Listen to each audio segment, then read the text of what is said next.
the requirement is to live in India for 5 years. Only the threshold has been lowered.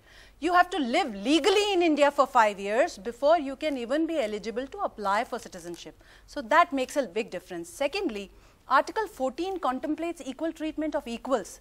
It does not contemplate, in fact, it prohibits, it forbids equal treatment of unequals. We can't look at it with only the religious prism.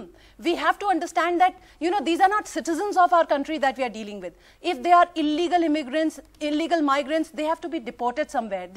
You can't just, you know, conveniently... What is somewhere? Can you tell me where somewhere is? To the country of their origin. Right, but when that country doesn't own up to them, what do we do with them? Well, you can't then throw them out like that. So then what do we do with them? So they continue as illegal immigrants. Right. So we put them in detention camps. No. So see, the point is, there is a Citizenship Act. Our country has no space for illegal immigrants. Okay, unless and until you give them asylum or you give them citizenship or you continue to have them as illegal immigrants. That is the... So how do the people who are excluded from the NRC become citizens of India? Because when they were applying to be on that NRC, they had said we are Indians, right?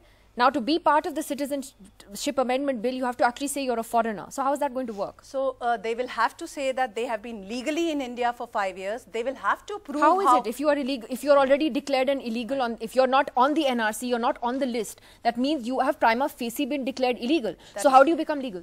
So there is a separate procedure for NRC. There will be foreigners tribunal. You will have to contest it there that you've been wrongly declared. How do you say a very basic, I'm honestly asking because I'm stupid and I don't understand this. Please. Really, I'm asking.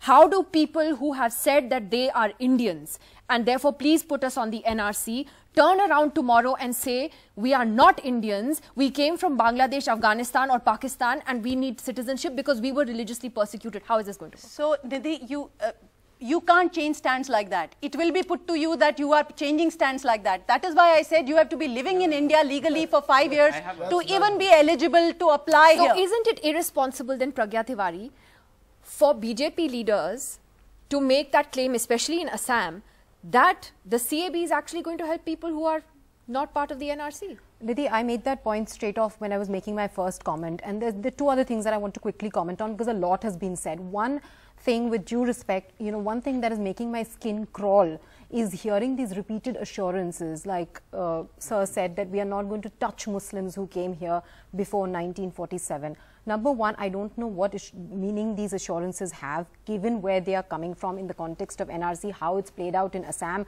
its fortification with CAB, and in general, the track record of the ruling party in this regard. But secondly, what is more troubling than ever is that Muslims are equal citizens of this country, and they should be able to rely on the constitution and laws to protect those rights rather than verbal assurances from anyone. Any law that demeans that right is unacceptable. Second, very quick point, we've been talking about constitutionality. Of course, I'm not a lawyer, but I do have an opinion on this, so I would respectfully disagree there. Article 14, which guarantees equality before law, it says that in order for there to be an exception, the threshold is quite high. And the criterion is the exception that is being made, is it necessary, absolutely necessary for the purpose of the law? Now, what we are not considering is that even if we prove that it is necessary, which will be difficult, because like I said, Ahmadiyyas are not considered Muslims in Pakistan. But even if we manage to say that it is a reasonable exception, the purpose of this law itself is arbitrary and unconstitutional to my mind, because why have we picked these three countries? That answer has still not come from anywhere. Why just these three countries? The second challenge to my mind comes from the basic structure doctrine. Secularism is basic structure, dignity and freedom of people is basic structure, equal justice is basic structure, and the objectives of the preamble are basic structure. And finally, you know, the constitution is not just dead letter. It is values, it's morality that all of us imbibe as instinct. And when we think from that instinct, nobody can put their hand on their heart and say, this just bill does not sound wrong and discriminatory. Joyita, I just wanted to get your thoughts. I mean, what your thoughts are on what this bill is doing to the fabric of the country, or do you think it's having an impact? You know, more than as I hear all different kind of debates, I'm becoming very concerned about who is an Indian then. For 70 years, we all talking about this idea of India, the great India.